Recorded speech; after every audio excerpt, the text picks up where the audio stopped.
ಓಂ ತಥಾ ಪ್ರಾಣಾಹ ಓಂ. ಇದು 2ನೇ ಅಧ್ಯಾಯದ 4ನೇ ಪಾದದ 1ನೇ ಸೂತ್ರ. ಅದಾದ ಬಳಿಕ ನಾವು ನೋಡಬೇಕಾಗಿದ್ದು ಓಂ ತತ್ಪ್ರಾಕ್ಷುತೇಶ್ಚ ಓಂ ಅಂತ. ಇದು 2ನೇ ಅಧ್ಯಾಯದ 4ನೇ ಪಾದದ 4ನೇ ಸೂತ್ರ. ಅದರ ನಂತರ ಓಂ ತತ್ಪೂರ್ವಕತ್ವಾದ್ವಾಚಃ ಓಂ ಅಂತ 5ನೇ ಸೂತ್ರ. 2ನೇ ಅಧ್ಯಾಯದ 4ನೇ ಪಾದದ 5ನೇ ಸೂತ್ರ. ಹೀಗೆ 2ನೇ ಅಧ್ಯಾಯದ 1, 4, 5 ಈ ಸೂತ್ರಗಳನ್ನು ನಾವೀಗ ನೋಡ್ಲಿಕ್ಕೆ ಹೊರಟಿದ್ದೇವೆ. ಅದಕ್ಕೆ ಸಂಬಂಧಪಟ್ಟಂತೆ ತತ್ಪೂರ್ವಕತ್ವಾಧಿಕರಣ ಮತ್ತೆ ತತ್ಪ್ರಾಗಧಿಕರಣ ಮತ್ತೆ ಪ್ರಾಣೋತ್ಪತ್ತಿ ಅಧಿಕರಣ ಇತ್ಯಾದಿ ಅಧಿಕರಣಗಳನ್ನು ಇಲ್ಲಿ ರಾಘವೇಂದ್ರ ಸ್ವಾಮಿಗಳು ತೋರಿಸ್ತಾ ಇದ್ದಾರೆ. ಇದನ್ನ ಪುಸ್ತಕ ಇಟ್ಕೊಂಡು ನೋಡುವಂಥ ಎಲ್ಲ ಕೇಳುಗರು ಕೂಡ ಇದೊಂದು ವಿಷಯ ಗಮನಿಸಬೇಕು. ನಾವೀಗ ಅನುಶ್ಚ ಅಂತ ಏನು ಸೂತ್ರ ನೋಡಿದ್ವಿ ಈ ಹಿಂದೆ, ಅದು 2ನೇ ಅಧ್ಯಾಯದ 4ನೇ ಪಾದದ 15ನೇ ಸೂತ್ರ ಆಗಿತ್ತು, 14ನೇ ಸೂತ್ರ ಆಗಿತ್ತು. ಆ 14ನೇ ಸೂತ್ರ ಆದ ನಂತರ 15ನೇ 16ನೇ ಸೂತ್ರದ ರೂಪದಲ್ಲಿ ಈಗ ನಾವು ಇವತ್ತು ನೋಡ್ಲಿಕ್ಕಿರುವಂಥ ವಿಷಯಗಳನ್ನು ಗಮನಿಸೋದಲ್ಲ.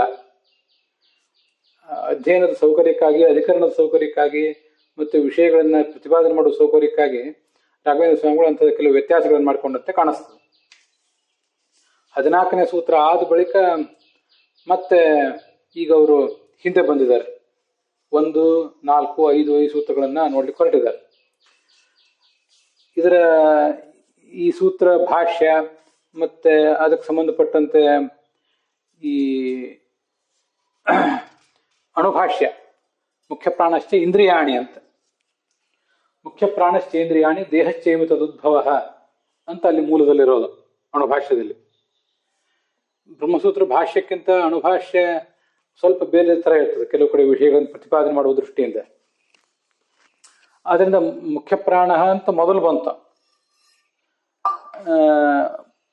ಮತ್ತೆ ಇಂದ್ರಿಯಾಣಿ ಅಂತ ಈಗ ಬರ್ತಾ ಇದೆ, ಆಮೇಲೆ ಬರ್ತಾ ಇದೆ. ಆದರೆ ಸೂತ್ರ ಭಾಷ್ಯದಲ್ಲಿ ಇಂದ್ರಿಯಗಳ ಬಗ್ಗೆ ಮೊದಲು ಹೇಳಿದ್ದಾರೆ, ಮುಖ್ಯ ಪ್ರಾಣನ ಬಗ್ಗೆ ಆಮೇಲೆ ಹೇಳಿದ್ದಾರೆ. ಹೀಗೆಲ್ಲ ಸ್ವಲ್ಪ ವ್ಯತ್ಯಾಸ ಇರ್ತದೆ. ಆದ್ದರಿಂದ ಇವತ್ತು ನಾವು ನೋಡ್ತಿರೋ 3 ಅಧಿಕರಣಗಳು, ಅದಕ್ಕೆ ಸಂಬಂಧಪಟ್ಟ ಸೂತ್ರಗಳು 2ನೇ ಅಧ್ಯಾಯದ 4ನೇ ಪಾದದ ಆರಂಭದಲ್ಲಿವೆ. 1, 4, 5 ಈ ರೀತಿಯಾಗಿ ಇದನ್ನು ಶ್ರೋತೃಗಳು ಗಮನಿಸಬೇಕು. ಮತ್ತೆ ಅದಕ್ಕೆ ಸಂಬಂಧಪಟ್ಟ ತತ್ವಮಂಜರಿ ಇಂದ್ರಿಯಾಣಿ ಮುಖ್ಯ ಪ್ರಾಣಶ್ಚ ಇಂದ್ರಿಯಾಣಿ ಅನ್ನುವ ಭಾಗದ ತತ್ವಮಂಜರಿ 76ನೇದ್ದು. ನನ್ವಥಾಪಿ ನೋಪಾದಾನಂ ಹೀಂದ್ರಿಯಾಣಂ ಇತಿ ಸ್ಮೃತ್ಯುಕ್ತ ಅಂತ ಆ ತತ್ವಮಂಜರಿ ನಾವೀಗ ನೋಡ್ಬೇಕಾದದ್ದು. ಈಗ ಇನ್ನೊಂದು ಪ್ರಶ್ನೆ, ಈ ನೋಪಾದಾನಂ ಹಿ ಇಂದ್ರಿಯಾಣಂ ಅಂತ ಭವಿಷ್ಯತ್ ಪರ್ವ, ಮಹಾಭಾರತದ ಭವಿಷ್ಯತ್ ಪರ್ವ ಇದ್ದಿರ್ಬೇಕದು. ಅಲ್ಲೊಂದು ಮಾತು, ಇಂದ್ರಿಯಗಳಿಗೆ ಯಾವುದೇ ಉಪಾದಾನ ಅಂತ ಅನ್ನುವುದೇ ಇಲ್ಲ, ಅಥವಾ ಅನುತ್ಪತ್ತಿರಿಷ್ಯತೆ, ಅದರಿಂದ ಅವುಗಳಿಗೆ ಉತ್ಪತ್ತಿಯೂ ಇಲ್ಲ. ಉಪಾದಾನಕೃತ ಸೃಷ್ಟಿ ಸರ್ವಲೋಕೇಶು ದೃಶ್ಯತೆ. ಜಗತ್ತಿನಲ್ಲಿ ಎಲ್ಲ ಕಡೆಯೂ ಕೂಡ ಸೃಷ್ಟಿ ಅಂತ ಆಗಬೇಕಾದ್ರೆ ಉಪಾದಾನ ಇರಲೇಬೇಕು. ಉಪಾದಾನ ಇಲ್ಲದೆ ಸೃಷ್ಟಿ ಆಗೋದಿಲ್ಲ. ಇಂದ್ರಿಯಗಳಿಗೆ ಉಪಾದಾನ ಅನ್ನುವುದಿಲ್ಲ, ಆದ್ರಿಂದ ಅವುಗಳಿಗೆ ಸೃಷ್ಟಿಯೂ ಇಲ್ಲ ಅಂತ ತಾತ್ಪರ್ಯ. ಇತಿ ಸ್ಮೃತ್ಯುಕ್ತ, ಇನ್ನು ಗಮನಿಸ್ಬೇಕು. ಇದು ಸ್ಮೃತಿ ಅಂದ್ರೆ ಪೌರುಷೇಯ ಗ್ರಂಥ ಮಹಾಭಾರತ. ಅಲ್ಲಿ ಒಂದು ಯುಕ್ತಿ ಇದೆ. ಯುಕ್ತಿ ಯಾವುದದು? ನಿರುಪಾದಾನತ್ವ ಅನ್ನುವುದೇ ಯುಕ್ತಿ. ಇಂದ್ರಿಯಗಳಿಗೆ ಯಾವುದೇ ಉತ್ಪಾದಾನ ಇಲ್ಲ ಅಂತ ಅನ್ನೋದೊಂದು ಯುಕ್ತಿ. ಈ ಯುಕ್ತಿಯ ಬೆಂಬಲ ಅಲ್ಲಿ ಮುಂದೆ ಹೇಳುವಂಥ ವೇದವಾಕ್ಯಕ್ಕೆ ಸಿಗ್ತದೆ. ಪ್ರಾಣ ಇವ ಅನಾದಯ ಅನ್ನುವಂಥ ಒಂದು ವೇದವಾಕ್ಯ.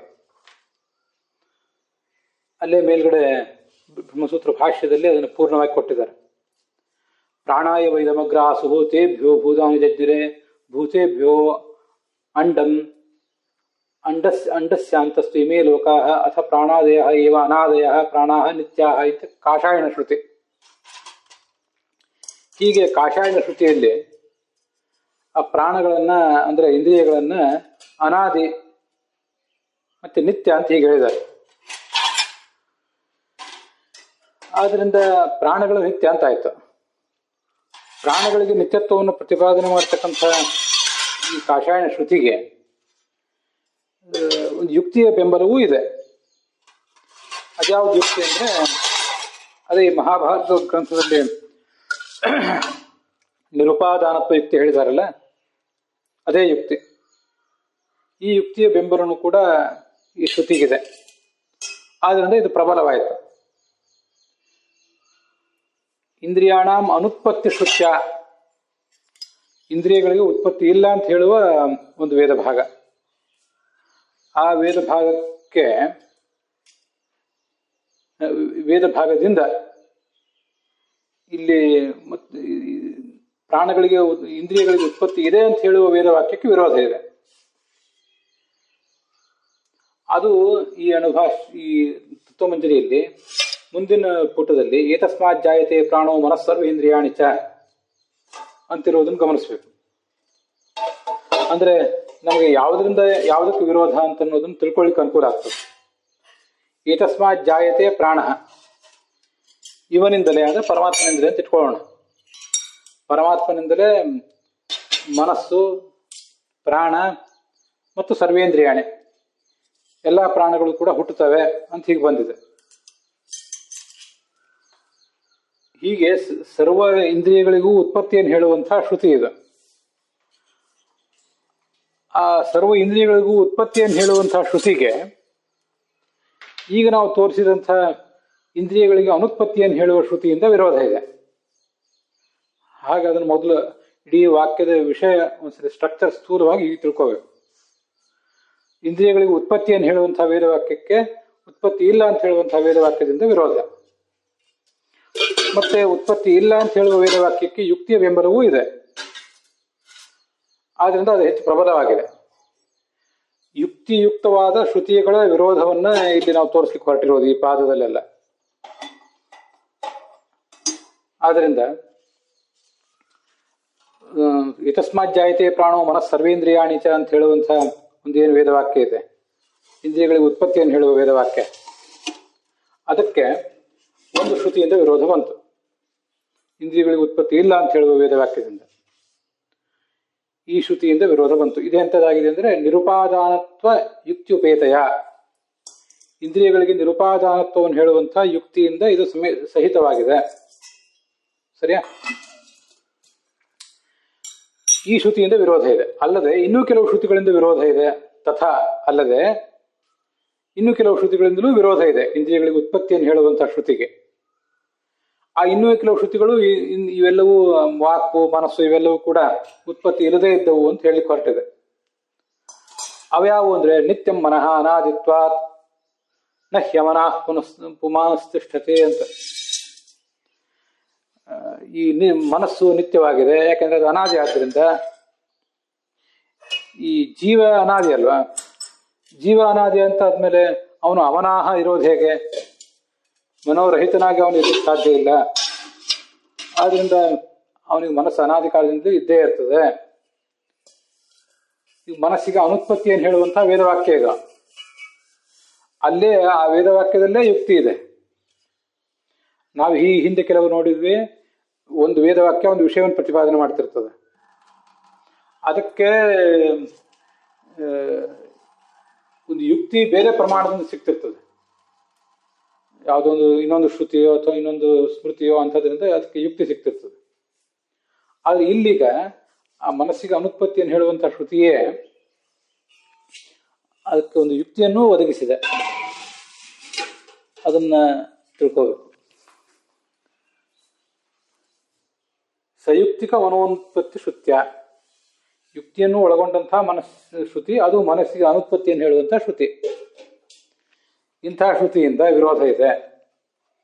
ಮತ್ತು ಮನಸ್ಸಿಗೆ ಇಂದ್ರಿಯಗಳಿಗೆ ಉತ್ಪತ್ತಿಯನ್ನು ಹೇಳುವ ಶ್ರುತಿಗೆ ಎರಡು ಶ್ರುತಿಗಳಿಂದ ವಿರೋಧ ಬಂತೀಗ.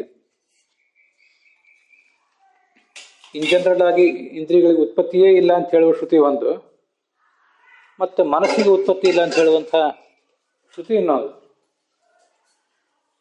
ತಥಾ ಮತ್ತೆ ಇನ್ನೂ ಶ್ರುತಿಯಿಂದ ವಿರೋಧ ಇದೆ. ಅದೇನಂದ್ರೆ ವಾಗ್ವಾವ ನಿತ್ಯ ನ ಹ್ಯೇಷ ಉತ್ಪದ್ಯತೆ ಅಸ್ಯಾಂ ಶ್ರುತಿರವತಿಷ್ಠತೆ ಅಂತ.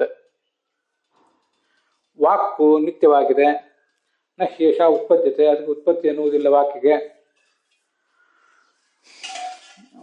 ಅಸ್ಯಾಂ ಶ್ರುತವು, ಇಲ್ಲಿಯೇ ಈ ವೇದವಾಕ್ಯ ಅನ್ನೋದು ಮೊದಲಾದದ್ದು ಅವತಿಷ್ಠತೆ ಅವಲಂಬಿತವಾಗಿದೆ. ಆ ಮುಂದಿನ ಅರ್ಥ ಬೇಕಾಗಿಲ್ಲ ನಮ್ಗೆ, ಅದೇನು ಸಂದರ್ಭ ನೋಡಿ ಅಲ್ಲಿ ಬೇರೆ ಟಿಪ್ಪಣಿಗಳು ಬೇರೆ ಅರ್ಥ ಹೇಳಿರ್ತಾರೆ. ವಾಕ ನಿತ್ಯ ಅಂತ ಅನ್ನೋದು ನಮಗಿಲ್ಲಿ ಬೇಕಾದ್ದು. ಅದು ನಿತ್ಯವಾಗಿದೆ, ಅದು ಹುಟ್ಟುವುದೇ ಇಲ್ಲ ಅಂತ ಹೀಗೆ ವಾಕಿಗೆ ನಿತ್ಯತ್ವವನ್ನು ಪ್ರತಿಪಾದನೆ ಮಾಡಿದ್ದಾರೆ. ಈ ಶ್ರುತಿಯಿಂದ ವಿರೋಧ ಇದೆ. ಇತಿ ಅನಾದಿ ನಿತ್ಯತ್ವ ಶ್ರುತ್ಯಾಶ್ರಯತ್ವ ಯುಕ್ತಿಪೇದೆಯ. ಇಲ್ಲಿ ಎಲ್ಲಿ ಹೇಳಿದ್ದಾರೆ ಅಂದ್ರೆ ಅನಾದಿ ನಿತ್ಯವಾದಂತಹ ಶ್ರುತಿಗಳು ವೇದಗಳು, ಅದಕ್ಕೆ ಆಶ್ರಯವಾದದ್ದು ಯಾವುದು? ಈ ವೇದವಾಕ್ಯ. ವೇದವಾಕ್ಯ ಅಲ್ಲ, ವಾಗೀಂದ್ರಿಯ. ವಾಗೀಂದ್ರಿಯದಲ್ಲಿ ಅನಾದಿ ನಿತ್ಯವಾದ ಶ್ರುತಿಗಳು ಆಶ್ರಿತವಾಗಿವೆ. ಇದೊಂದು ಯುಕ್ತಿ. ಅದಕ್ಕೆ ಆಶ್ರಿತವಾದದ್ದು ಅನಾದಿ ನಿತ್ಯ ಅಂತ ಆದ್ಮೇಲೆ, ಆಶ್ರಿತವಾದಂತಹ ವೇದಗಳು ಅನಾದಿ ನಿತ್ಯ ಅಂತ ಆದ್ಮೇಲೆ ಅವಕ್ಕೆ ಆಶ್ರಯ ಕೊಟ್ಟಿರುವಂತಹ ವಾಗೀಂದ್ರಿಯವು ಕೂಡ ಅನಾದಿ ನಿತ್ಯವೇ ಆಗಿರಬೇಕು. ಅಲ್ಲೇ ಯುಕ್ತಿ ಇದೆ, ಅದೇ ವೇದವಾಕ್ಯದಲ್ಲೇ ಅಂತ ಅದರ ತಾತ್ಪರ್ಯ.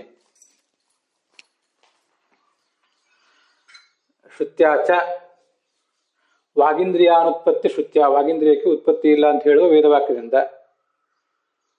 ಶ್ರುತಿಯಿಂದಲೂ ವಿರೋಧವಿದೆ. ಯಾವುದಕ್ಕೆ ವಿರೋಧ ಇದೆ ಅಂದ್ರೆ ಸರ್ವೇಂದ್ರಿಯೋತ್ಪತ್ತಿ ಶ್ರುತೇ ವಿರುದ್ಧತ್ವೇನ, ಎಲ್ಲಾ ಇಂದ್ರಿಯಗಳಿಗೂ ಉತ್ಪತ್ತಿಯನ್ನು ಹೇಳುವಂತಹ ಶ್ರುತಿ. ಏತಸ್ಮಾಜ್ಜಾಯತೆ ಮನಃ ಪ್ರಾಣ ಮನಃ ಸರ್ವಾಣಿ ಇಂದ್ರಿಯಾಣಿ ಅಂತ, ಇದಕ್ಕೆ ವಿರೋಧ ಬಂತು. ವಿರೋಧ ಇರುವುದರಿಂದ ಅಪ್ರಾಮಾಣ್ಯ ಬಂತು. ಅಪ್ರಾಮಾಣ್ಯ ಬಂತಾದ್ರಿಂದ ಶ್ರುತಿಗಳಲ್ಲಿ ಅಪ್ರಾಮಾಣ್ಯ ಬಂದುಬಿಟ್ರೆ ಅಂತಹ ಅಪ್ರಮಾಣವಾದ ಶ್ರುತಿಗಳಿಂದ ಭಗವಂತನಲ್ಲಿ ಸಮನ್ವಯಿಸಿ ತೋರಿಸೋದು ಹೇಗೆ? ಪ್ರಾಗುಪ್ತ ಸಮನ್ವಯ ಅಯೋಗ ಇತ್ಯತಃ. ಹಿಂದಿನ ಯಾವುದೇ ಸಮನ್ವಯವೂ ಕೂಡ, ಭಗವಂತನಲ್ಲಿ ನೀವು ಮಾಡಿದ ಸಮನ್ವಯವೂ ಕೂಡ ಸರಿಯಾಗೋದಿಲ್ಲ ಅಂತ ಪ್ರಶ್ನೆ. ಅದಕ್ಕೆ ಉತ್ತರವಾಗಿ ಪ್ರಾಣೋತ್ಪತ್ತಿ ಅಧಿಕರಣ ಮತ್ತೆ ತತ್ಪ್ರಾಗಧಿಕರಣ ಅಂತ, ತತ್ಪ್ರಾಗಧಿಕರಣ, ಅದಾದ ಬಳಿಕ ತತ್ಪೂರ್ವಕತ್ವಾಧಿಕರಣ, ಇಷ್ಟು ಅಧಿಕರಣಗಳು ಅದಕ್ಕಾಗಿ ಹೊರಟಿವೆ. ಮತ್ತು ಅದಕ್ಕೆ ಸಂಬಂಧಪಟ್ಟಂತಹ ಸೂತ್ರಗಳು ಕೂಡ ಹೊರಟಿವೆ ಅಂತ ತಾತ್ಪರ್ಯ. ಹೀಗೆ ಈ ಸೂತ್ರಗಳಿಂದ ಸೂಚಿತವಾಗುವ ಅಧಿಕರಣಗಳ ಅರ್ಥವನ್ನ ಇಂದ್ರಿಯಾಣಿ ಅಂತ ಅಣುಭಾಷ್ಯದಲ್ಲಿ ಆಚಾರ್ಯ ಸಂಗ್ರಹ ಮಾಡಿದ್ದಾರೆ.